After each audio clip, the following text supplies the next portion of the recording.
Hey, what's going on everyone, and welcome back to the Beamer Barn. Today we're making a video that I'm not so much looking forward to because I've been putting it off for a while.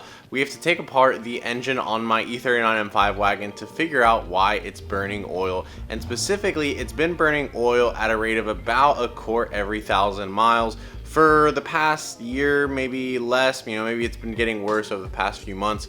I've noticed that it spits up some water, like some black water, out of the exhaust pipe when we first start up the car, and on decel, I think, as well as like on startup, we have some blue smoke. So that tells me that it's burning oil. There's two likely causes, either the valve seals or the piston rings, because I already inspected the rest of the motor and nothing else appears to be bad. So we're gonna go ahead and take apart the top end today and inspect the intake valves and see if we can determine where the oil is coming from.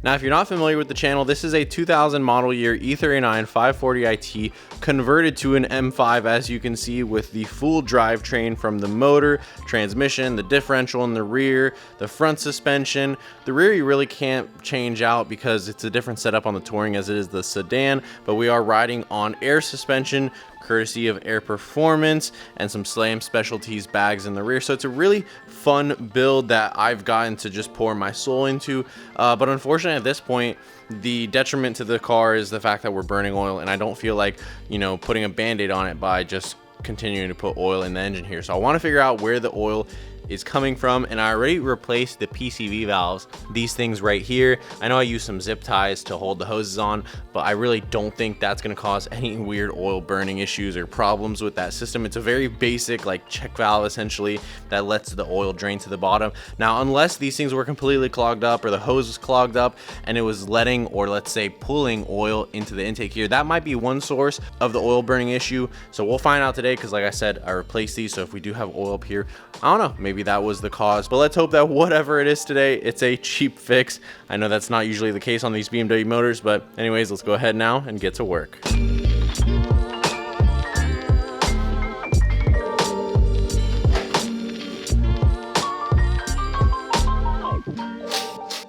So with the cabin filter snorkels out of the way, we can go ahead and start to remove the intake plenum, or at least the upper cover, which on my car, being that the M5 motor came from a 2000 model year M5, it is fully metal. Now under the plenum, you'll see all these intake tubes, and we're starting to see some oil under there, which is a little bit of a concern, but it's also to be expected since the PCV system routes oil vapors right into this plenum, and they're supposed to get sucked up by the intake and burned off. So to get the rest of the intake manifold off, we have to remove a few more hoses. There's a couple for the idle control valve and then the oil drain, and then there's going to be two at each side for the PCV canisters. Once you got all those hoses removed, you can get all the trumpets out of the way, and then we're going to be able to get the intake manifold off.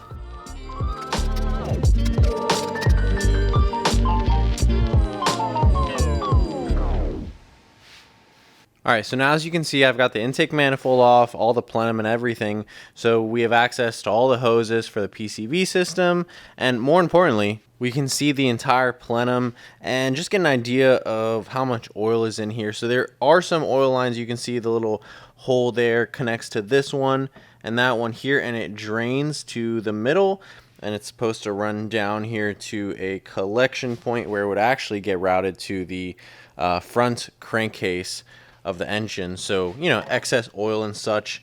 I'm not sure if this is too much oil. I mean, I guess it's to be expected to have some in here, but I am noticing just a little bit more than I feel I'm comfortable with, and this would kind of be a good thing because oil coming from here would mean it's something like PCV related or otherwise. So let's go back and look at the motor. The throttle valves here, they definitely do have oil buildup. You can see it pulled up around certain places.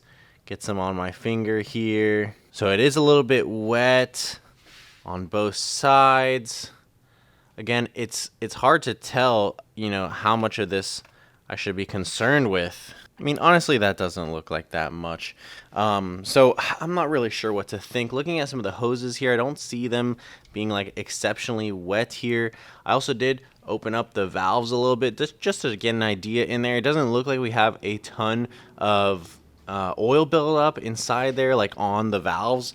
And what you would expect if the valve seals had failed is that when the motor's not running, a little bit of oil would drip down the valve and into the intake runner area. But since the valve would be closed, it should just puddle up around the seal where the valve meets the head. So you'd be able to see it. And on this motor here, I do not see any oil puddled up around the valves. So I think what we could do as a quick test is I can clean up the engine bay here, make sure I don't have any loose tools, but we might as well connect the battery and give the car a test start to see if the car burns oil. Let it run for maybe a minute, and it's completely safe being that this car has ITBs. It's just gonna maybe throw a check engine light, obviously, because we have a big vacuum leak and we're not using the mass airflow sensors. But regardless, we should be able to start the car, let it idle, and see if it makes the smoke that I'm so worried about.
So I found the source of my oil burning problem, and unfortunately, it's not good news, folks. So you saw me rev out the car for a little bit there with the intake manifold off because I want to make sure that it wasn't a problem of the PCV breather system pulling in excess oil and burning it, into the intake valves. But after I did do that, I realized, we still had a condensation issue at the back of the car there, still had some oil coming out of the exhaust. And then up here, I was noticing some oil burning and such, but it was getting really smoky in the garage anyways, so I'm not sure how much of it was just, extra oil just burning up here in the valve train, which is completely normal. It is supposed to burn oil. It'll come out of these vents and, like I said, get recycled. But after I grabbed my camera tool, which I just got delivered today off of Amazon, I inspected the valves and I found that this one right here, cylinder number 5 intake valves, do not appear to be the same. And when you look closely at them, you'll see that the front valve has a lot of like a oily carbon coating on it, whereas the back valve does not. And then you'll see that there's a puddle of oil at the bottom of this valve. Good thing that it was closed. That makes it easy for us to spot that, it's so pulled up. But the other valve is completely clean. So what it tells me is that the valve seal here has failed. Maybe it wasn't properly installed or it came loose, and it's letting a lot of oil go down into the intake runners right there, and that's what's getting burnt off,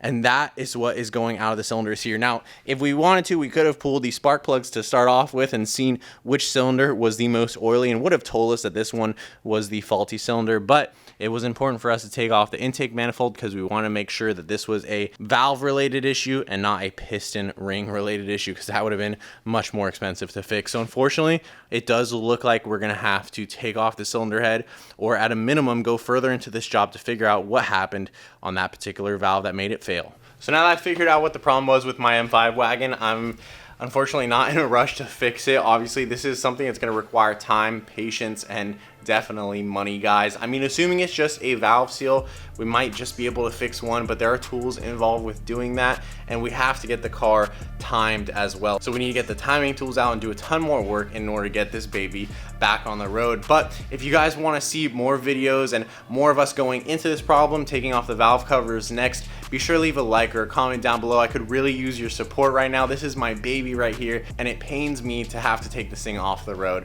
Of course, I do have other wagons that I can enjoy, such as the 335i Wagon, so you can expect a lot of content on that car coming up. But for now, I hope everyone enjoyed the video. Be sure to subscribe to the channel if you're new and you haven't yet. And as always, I hope everyone has an amazing day. We'll see you next time.